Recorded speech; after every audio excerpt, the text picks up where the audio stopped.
નમસ્કાર વિદ્યાર્થી મિત્રો, જીવ વિજ્ઞાનના વિડિયો લેક્ચરમાં આપનું સ્વાગત છે. આજના વિડિયો લેક્ચરમાં આપણે પરિસ્થિતિ વિદ્યામાં વસ્તી ગીચતાનું વસ્તીનું એક લક્ષણ વસ્તી ગીચતા જોવાનું છે. વસ્તી ગીચતા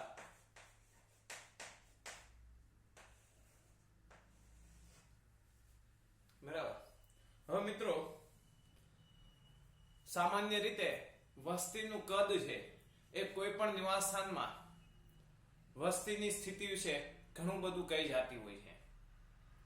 અને આપણે પરિસ્થિતિકીય પ્રક્રિયા, જ્યારે આપણે વસ્તીની પરિસ્થિતિકીય પ્રક્રિયાનો અભ્યાસ કે શોધ કરીએ છીએ ત્યારે સામાન્ય રીતે એની એકબીજી જાતિઓ સાથે થતી સ્પર્ધા, પરભક્ષીઓ છે એમનો પ્રભાવ કેટલો છે, જંતુનાશકોની એના ઉપર અસર કેવી છે, આ બધી જ વસ્તુ છે એ વસ્તીના કદમાં થતા ફેરફાર દ્વારા એના સંદર્ભમાં આપણે જાણીએ છીએ.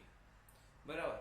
અને પ્રકૃતિમાં વસ્તીનું કદ છે કોઈ પણ વર્ષની અંદર એ એકદમ ઓછી સંખ્યા, 10 કરતા પણ ઓછી હોઈ શકે. જેમ કે ભરતપુરમાં સાઇબિરિયન સારસ છે એની સંખ્યા, તેમજ વસ્તીનું કદ છે એ લાખોની સંખ્યામાં પણ હોઈ શકે, જેમ કે તળાવની અંદર ક્લેમિડોમોનાસની સંખ્યા. બરાબર. તો આ રીતે વસ્તીનું કદ છે એની અંદર વૈવિધ્ય જોવા મળે છે. આ ઉપરાંત મિત્રો, કે વસ્તીનું કદ છે અથવા વસ્તી ગીચતા છે એ માત્ર વસ્તીમાં રહેલા સજીવોની સંખ્યા દ્વારા જ માપી શકાય એવું જરૂરી નથી. તેમ છતાં પણ આપણે વસ્તી ગીચતા છે એનું સૌથી ઉચિત અને યોગ્ય જો કોઈ માપન હોય તો એ વસ્તીની સંખ્યા છે. પણ ઘણા કિસ્સાની અંદર કે વસ્તીની સંખ્યા છે એના દ્વારા વસ્તીની ગીચતા છે માપવી અર્થહીન થઈ જાય અથવા તો એનું નિર્ધારણ કરવું ઘણું મુશ્કેલ થઈ જાય. જેમ કે આપણે એક ઉદાહરણ જોઈએ કે ભાઈ કોઈ વિસ્તારની અંદર 200 જેટલા કોંગ્રેસ ઘાસ છે, ગાજર ઘાસ છે, પાર્થેનિયમ ઘાસ છે. બરાબર. તો આ પાર્થેનિયમ ઘાસની સંખ્યા છે એની સાપેક્ષે એ વિસ્તારની અંદર એક મોટું વિશાળકાય વટવૃક્ષ છે. બરાબર. તો જ્યારે આપણે અહીંયા જે વસ્તી ગીચતા લઈએ છીએ તો અહીંયા એ વટવૃક્ષની સંખ્યા એકદમ ઓછી છે, જ્યારે પાર્થેનિયમ ઘાસ છે એની સંખ્યા 200 છે. તો આ કિસ્સાની અંદર જે વટવૃક્ષની કદાવર્તા છે એ પાર્થેનિયમ ઘાસની સાપેક્ષમાં અવગણ્ય થઈ જાય છે. તો આવા કિસ્સાની અંદર આપણે સંખ્યા ધ્યાનમાં ન લેતા એમની ટકાવારી અથવા તો જૈવ ભાર છે એના દ્વારા એનું માપન છે એ અર્થપૂર્ણ કરી શકીએ, અર્થપૂર્ણ માપન થઈ શકે, નહીતર થઈ શકે નહીં. અને ઘણીવાર એવું પણ થાય કે વસ્તી વિશાળ હોય, એની અંદર સજીવોની સંખ્યા ગણવી એ મુશ્કેલ હોય અથવા સંભવ હોય નહીં.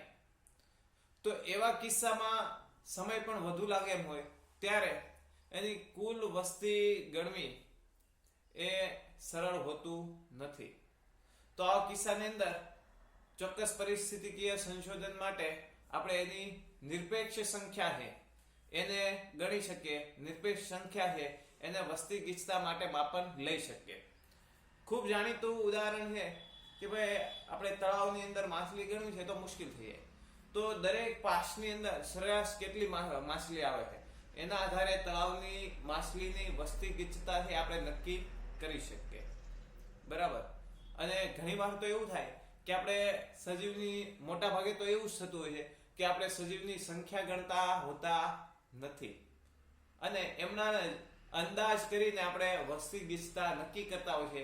જેમ કે જે રાષ્ટ્રીય ઉદ્યાન છે અથવા તો વાઘ માટેના આરક્ષિત ક્ષેત્રો છે ત્યાં વાઘની સંખ્યા છે એમના ડગલા છે, પગેરું છે એના દ્વારા અને એની મળગુટિકા દ્વારા ગણવામાં આવતી હોય છે. તો આ રીતે વસ્તી ગીચતા છે આપણે નક્કી કરી શકીએ. બરાબર. તો આ બધી જ વસ્તુ છે જોઈએ એક પછી કે સામાન્ય રીતે વસ્તીનું કદ છે, વસ્તીનું કદ એ તેના નિવાસ સ્થાન વિશે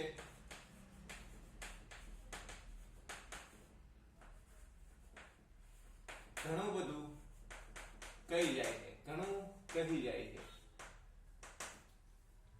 બરાબર. અને જ્યારે આપણે આપણી ઈચ્છા મુજબ પરિસ્થિતિકીય પ્રક્રિયાનો અભ્યાસ કરીએ છીએ અથવા સંશોધન કરીએ ત્યારે કઈ કઈ બાબત ધ્યાનમાં લઈએ છીએ અને વસ્તી ગીચતા કઈ રીતે નક્કી કરીએ છીએ જોઈએ. તો જ્યારે આપણે ઈચ્છા મુજબ પરિસ્થિતિકીય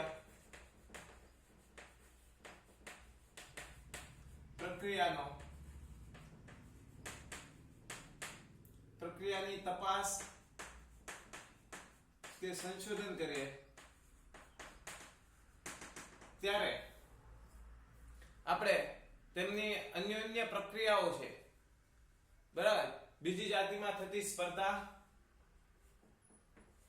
બીજી જાતિ સાથેની સ્પર્ધા,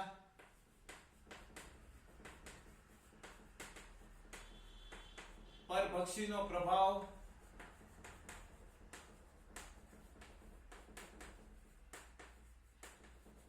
જંતુનાશકોની અસર,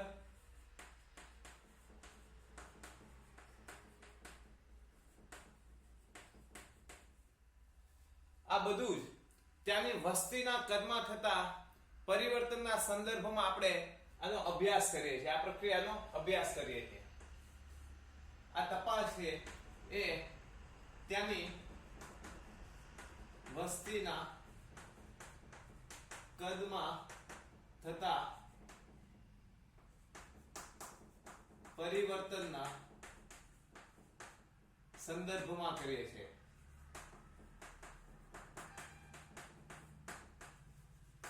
બરાબર, સીધું કરતા નથી, વસ્તીનું કદ છે એ જ મોટા ભાગે આપણે ધ્યાનમાં લઈએ.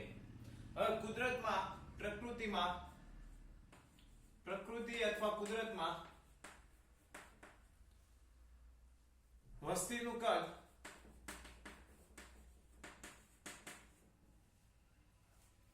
એ ખૂબ જ ઓછી સંખ્યા 10 થી પણ ઓછી, જેમ કે ભરતપુરમાં સાઇબેરિયન સારસ કે ખૂબ જ વધારે, જેમ કે લાખો તળાવમાં ક્લેમિડોમોનાસની સંખ્યા, તળાવમાં ક્લેમિડોમોનાસ હોઈ શકે. એટલે 10 પણ હોઈ શકે કોઈ જાતિની સંખ્યા, અથવા તો લાખોની અંદર પણ કોઈ જાતિની સંખ્યા એ કુદરતમાં હોઈ શકે. તો આવા કિસ્સાની અંદર, આ બધી જ પરિસ્થિતિની અંદર આપણે માત્ર ને માત્ર વસ્તી ગીચતા છે કે વસ્તીનું કદ છે એ સંખ્યા દ્વારા જ માપી શકીએ એવું જરૂરી નથી, પણ વસ્તી ગીચતા માટે સૌથી યોગ્ય અને ઉચિત માપન છે એ સંખ્યા જ છે, બરાબર. કુલ સંખ્યા દ્વારા જ કરીએ તો વધારે સારું રહે. તો મિત્રો, વસ્તીનું કદ કે ગીચતા માત્ર સંખ્યા દ્વારા જ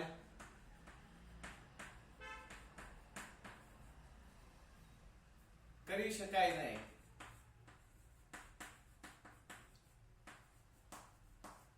છતાં પણ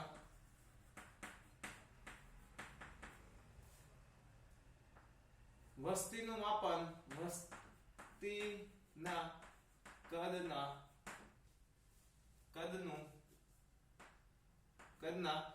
માપન માટે કદનું માપન સંખ્યા દ્વારા આપણે કરીએ તો વધારે સારું રહે. માપન માટે, વસ્તીના કદના માપન માટે સંખ્યા જ યોગ્ય અને ઉચિત છે. સંખ્યા લઈએ તો વધારે સારું રહે. બરાબર. હવે કેટલાક કિસ્સામાં આ જે સંખ્યા છે એના દ્વારા માપન છે અર્થહીન અથવા તો એને નિર્ધારણ કરવું છે એ મુશ્કેલ થઈ જાય. કેટલાક કિસ્સામાં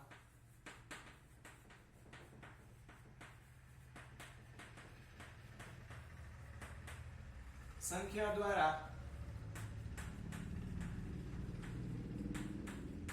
માપન અર્થહીન કે નિર્ધારણ કરવું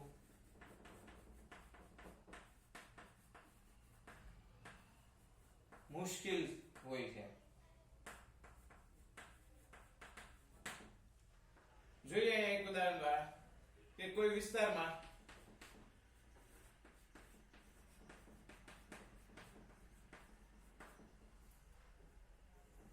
ગાજર ઘાસ છે.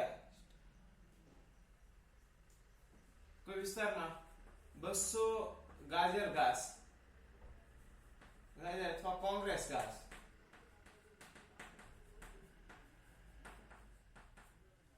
જેને પાર્થેનિયમ કહીએ છીએ આપણે. પાર્થેનિયમ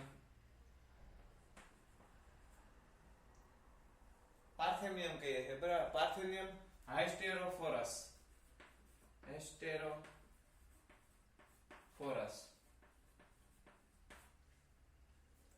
કોઈ વિસ્તારમાં 200 ગાજર ઘાસ છે અને એક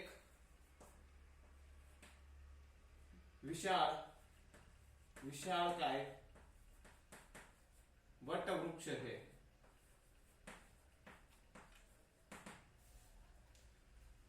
તો અહીં વિશાળ વૃક્ષની સંખ્યા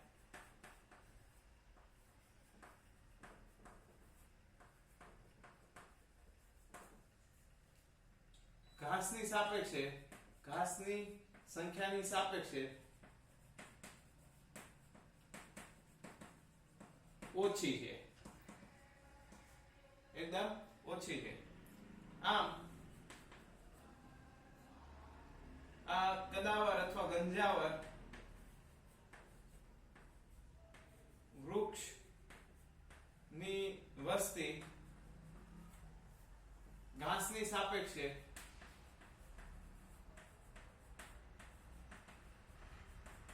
અવગણ્ય છે.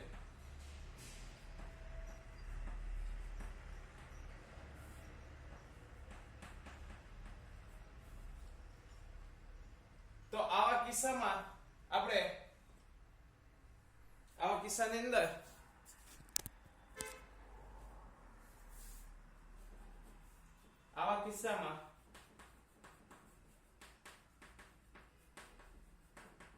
ટકાવારી પ્રમાણ કે જૈવ ભાર માપન છે વધારે સારું રહે, અર્થપૂર્ણ રહે.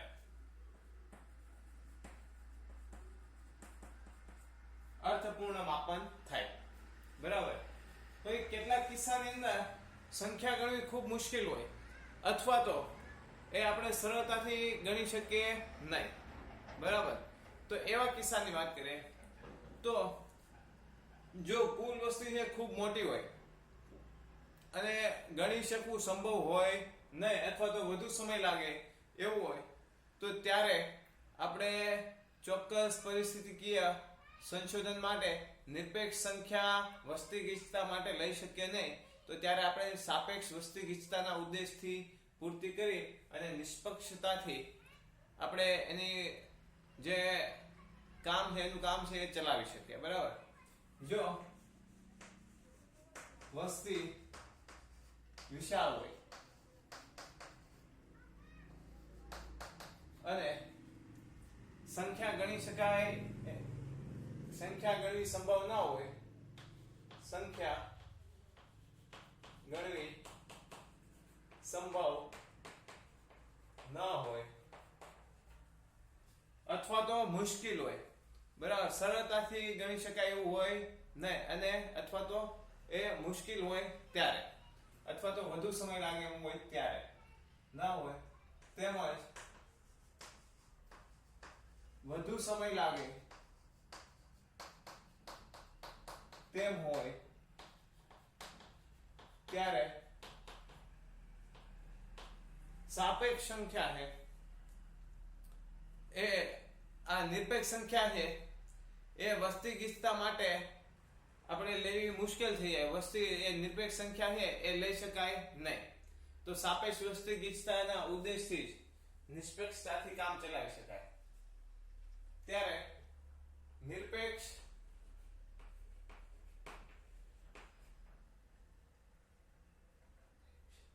વસ્તી ગીચતા વસ્તી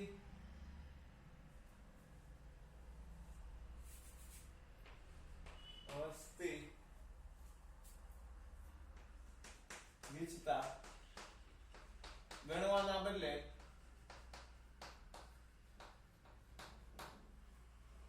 સાપેક્ષ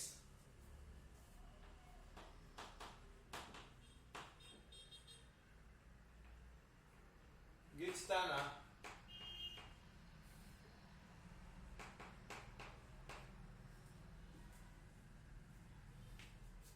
ગીચતા દ્વારા નિષ્પક્ષતાથી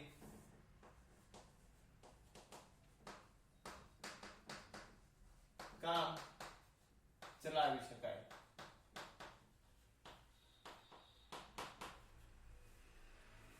ગીચતાના માપનથી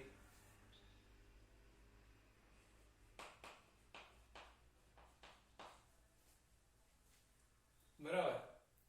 ઉદાહરણ તરીકે ચોક્કસ પરિસ્થિતિ કે સંશોધન દરમિયાન આપણે એક તળાવની અંદર વાત કરીએ કે તળાવમાં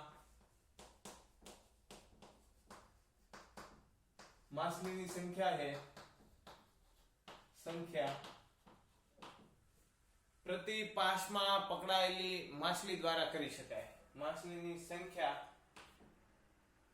પ્રતિ પાસમાં પકડાયેલ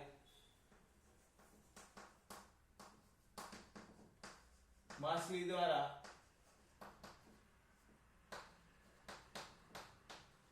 નક્કી કરી શકાય. હવે સરસ મજાનું ઉદાહરણ આગળના વિડીયોમાં પણ આપણે જોઈશું કે એક તળાવની અંદર આપણે 8 માછલી પકડી છે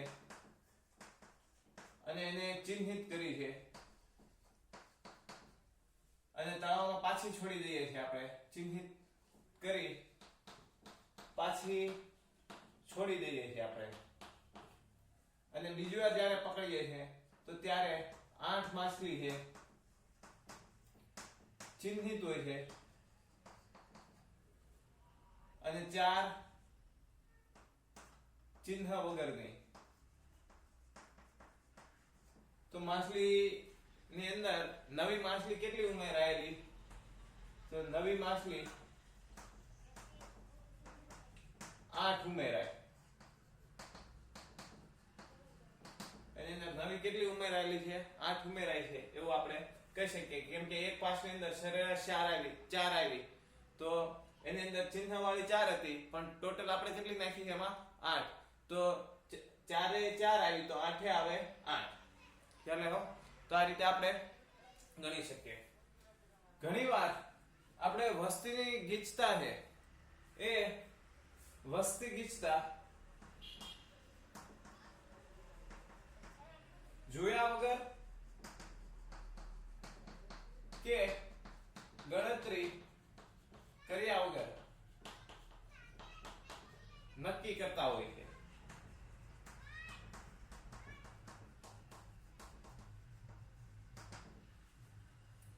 એનો અંદાજ લગાવતા હોય. બરાબર. જેમ કે રાષ્ટ્રીય ઉદ્યાન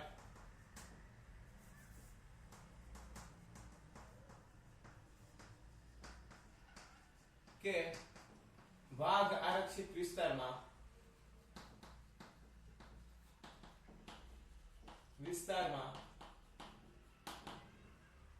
વાઘની સંખ્યા